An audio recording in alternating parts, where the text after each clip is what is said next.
नमस्कार प्यारे साथियों। जैसा कि इस सीरीज में अपन बात करते आ रहे हैं, कल मैंने आपसे जो न्यूज साझा की थी वो नोबेल पुरस्कार से संबंधित था। ये पुरस्कार मुख्य रूप से 6 क्षेत्रों में दिए जाते हैं और अल्फ्रेड नोबेल नाम के एक माने जाते हैं वैज्ञानिक के रूप में, उनकी याद में ये दिए जाते हैं और उनके द्वारा सबसे पहले 1901 में ये शुरुआत की गई। अब शुरुआत में या मूल रूप से अगर कहें तो ये 5 क्षेत्रों में दिया जाता था। वर्ष 1968 में अर्थशास्त्र के क्षेत्र में भी ये दिया जाने लगा। नोबेल पुरस्कार से संबंधित आपने सारी जानकारी ली थी और इसके अलावा ये जो क्षेत्रों में दिए जाते हैं उसमें से कुछ मैंने भारतीयों के नाम जैसे बताए थे। जैसे एक साहित्य के क्षेत्र में थे तो अपने रविंद्रनाथ टैगोर अपनी एक पुस्तक के रूप में गीतांजलि को वर्ष 1911 के अंदर ये पुरस्कार मिला। इसके तहत नोबेल के रूप में शांति के रूप में कैलाश सत्यार्थी का नाम आता है, उनको मिला। और ये भी पूछा जा सकता है शांति के अंदर जो नोबेल मिला है वो सबसे कम एज में या फिर कम आयु में किसे मिला, तो ये भी आपको ज्ञात ही होगा। पाकिस्तान के मूल नागरिक के रूप में एक है मलाला यूसुफजई, उसको 17 वर्ष की एज में ये मिला। और इसके साथ में अगर कुछ पूछा जाए कि अधिक एज में या फिर बुजुर्ग अवस्था में किसे मिला, तो आपको पता होगा जोसेफ रोजब्लेट, ठीक है, नाम के एक थे, उनको इससे नवाजा गया। तो ऐसा कुछ होता है। ये नोबेल नोबेल पुरस्कार ये कुल 6 श्रेणियों में प्रदान किए जाते हैं। अब आज की क्लास में शुरू कर रहा हूँ करंट से। मुझे मुझे आशा है कि आप इससे जुड़े होंगे और आपको बिल्कुल निश्चित रूप से आने वाले एग्जाम के अंदर इससे सवाल आपको जरूर मिलेंगे। तो सबसे पहले मैं आज आपकी जो न्यूज़ लेके आ रहा हूँ, कल भी मैंने आपको जैसे कि डिस्कस के रूप में बताया था कि शांति के रूप में डोनाल्ड ट्रंप को ये पुरस्कार नहीं मिला, नोबेल शांति पुरस्कार, जबकि चर्चाओं में रहे थे कि उनको ये पुरस्कार जरूर मिलेगा। और मैं आपको बताना चाहूंगा, जैसे ही ये क्लासें आज अपलोड हो रही है इसके बाद हम थोड़ा सा टाइम चेंज कर रहे हैं, क्योंकि अमूमन मॉर्निंग में टाइम नहीं मिलता, इस हिसाब से आपको भी आप टाइम पे पहुंच नहीं पाते या फिर क्लासें देख नहीं पाते, इसीलिए हम टाइम चेंज करके शाम का टाइम ले रहे हैं, 7 से 7:30। तो 7 से 7:30 के अंदर आपके या फिर 8 बजे तक तीनों की तीनों क्लासें आपके फोन पे नोटिफिकेशन के रूप में आपको मिल जाएंगी, 7 से 8। अभी के लिए हम थोड़ा सा टाइम चेंज कर रहे हैं, ठीक है, इसके लिए हमें खेद है, ठीक है। अब आज की क्लास शुरू कर रहा हूँ इजराइल गाजा युद्ध विराम, ठीक है। इजराइल की राजधानी यरूशलेम और इजराइल के वर्तमान राष्ट्रपति के रूप में बेंजामिन नेतन्याहू। अब आपको पता ही होगा लंबे टाइम से ये युद्ध चल रहा था इन दोनों देशों के मध्य, जो जो कि एक बहुत ही बड़ी कॉन्फ्लिक्ट थी, बहुत ही बड़ी समस्या के रूप में था।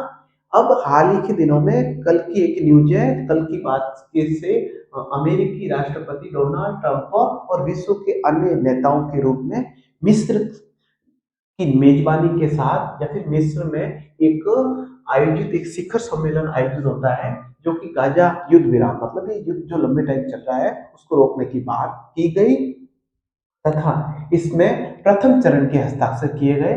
और इनमें प्रथम चरण के हस्ताक्षर इस प्रकार से किए गए कि इन दोनों के बीच में इजराइल के कुछ जो बंधुआ थे उनको जो वहां कैद कर रखा था, और कुछ फिलिस्तीनी थे, तो इन्हें दोनों देशों के रूप में एक माना गया कि अपन एक दूसरे के जो कैदी हैं उनको छोड़ते हैं, ठीक है, और छोड़ने के बाद अपन राजी हो जाते हैं आज से ये युद्ध विराम के रूप में।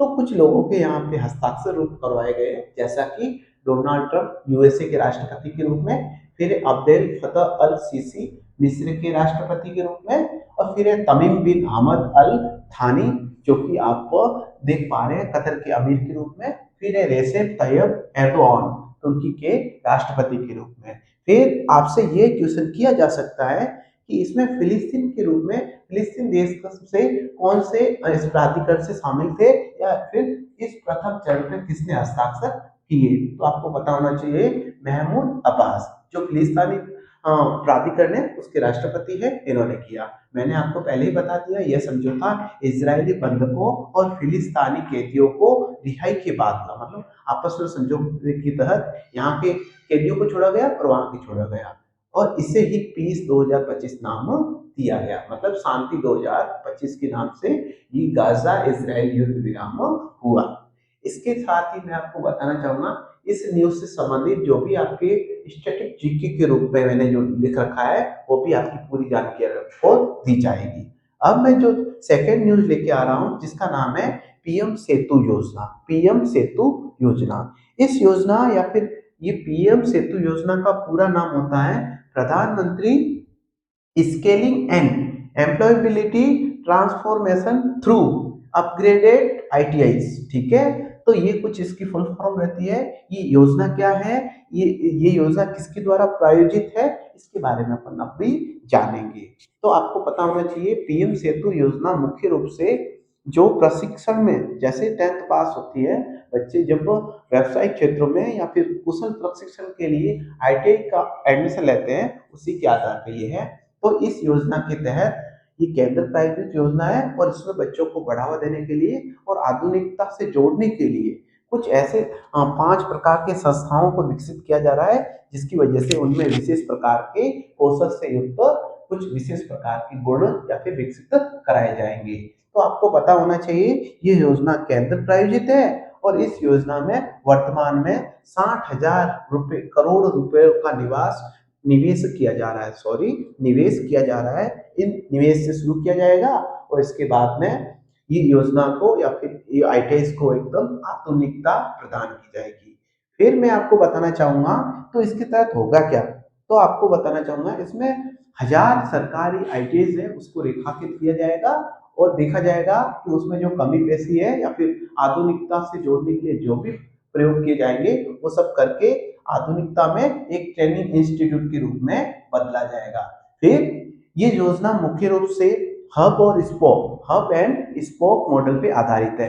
तो ये क्या होता है, हब का मतलब होता है जो मुख्य क्षेत्र है वहां पे, और इसके बाद में स्पोक का मतलब होता है छोटे क्षेत्रों के रूप में। तो ये योजना हब एंड स्पोक मॉडल पे काम करेगी जहां हब मुख्य केंद्र होंगे और एक स्पोक छोटे केंद्र होंगे।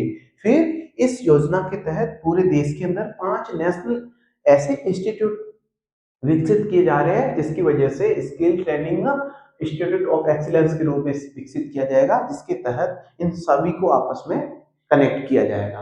तो वो कौन कौन से रहेंगे, भुवनेश्वर जो कि उड़ीसा राज्य में है, चेन्नई जो कि तमिलनाडु राज्य में है, ऐसे ही ये 5 केंद्र बने जाएंगे। और इसके साथ ही हैदराबाद है जो तेलंगाना में स्थित है, और फिर है कानपुर जो कि यूपी में है, और इसके बाद लास्ट में है लुधियाना पंजाब में। तो ये 5 एक नेशनल स्तर पे या राष्ट्रीय स्तर पर स्किल ट्रेनिंग से संबंधित 5 इंस्टीट्यूट एक्सीलेंस के रूप में विकसित किए जा रहे हैं। तो इसी की तरह इनको आपस में 1000 आईटीआई को कनेक्ट किया जाएगा।